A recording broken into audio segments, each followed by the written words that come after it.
বাড়ির পিছনকার একটা ধুত্রা ফুল একসাথে সবগুলো ফুল ফুটেছে, কি যে সুন্দর লাগছে দেখতে।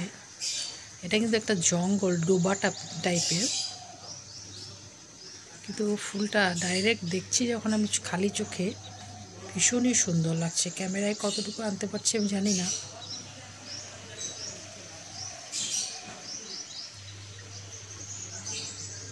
খুবই সুন্দর, একসাথে সবগুলো ফুল ফুটেছে। এটা হলো আমার আলু গাছের ক্ষেত।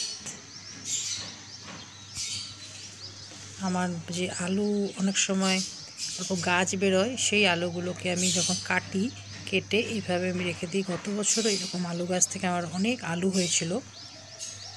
খুবই সুন্দর লাগে দেখতে যখন নিজের গাছ একটা কিছুতে ফল ধরে।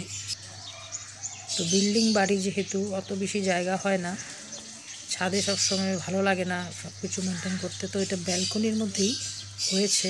কি সুন্দরভাবে গাছটা হয়েছে।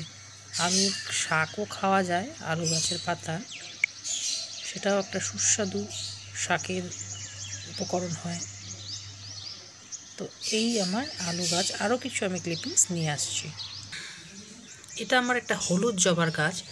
এই গাছটা আমি ইউটিউবে একজন দাদার ভিডিওতে দেখলাম যে চা পাতা আর হিং মিশিয়ে রাখার পর বন্যায় সেই জলটা আধা লিটার জলে আমি মিলিয়েছিলাম, 1 লিটার জলে সেই সলিউশনটাকে দিয়ে এই গাছটাকে আমি আবার গাছে দিয়েছিলাম গত সপ্তাহে। কিন্তু একটা জিনিস আমি লক্ষ্য করছি, গাছের পাতাটা বেশি সবুজ ছিল না, কিন্তু এই যেমন এই পাতাগুলো একটু কালার চেঞ্জ হচ্ছে। তো গাছটাকে দেখে মনে হচ্ছে ও একটু পুষ্টি পাচ্ছে।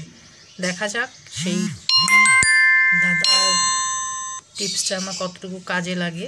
ফুল হতে বলে খুব কাজে লাগে, তো আমিও অপেক্ষায় আছি। এটা আমার খুব ছোট ছোট একটা বেলি আছে, যে সেই বেলি গাছটা এখন একদম কেটে দিয়েছি। ফেব্রুয়ারি মাস এই সময়টায় কাটলে পরে খুব ডালপালা গজায় ভালো, তো এটা এখন আস্তে আস্তে গজাচ্ছে। এই দিকটায় নতুন ড্যাম ছেড়েছে। এটা একটা অপরাজিতা, নীল অপরাজিতা। এই অপরাজিতা গাছটাকে আমি আজকে পুরো ট্রিমিং করেছি।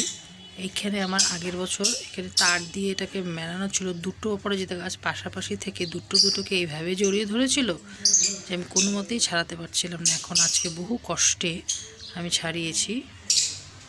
এখানে সব নতুন পাতা বেরোচ্ছে।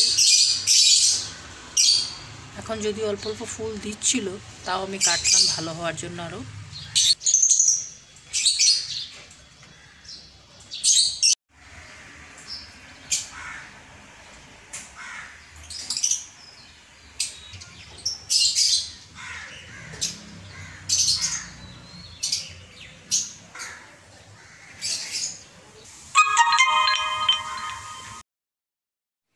এটা আমার আরেকটা মানি প্ল্যান্ট গাছ। সেটা আমার খুবই প্রিয় একটা গাছ আর ভীষণই সুন্দর লাগে।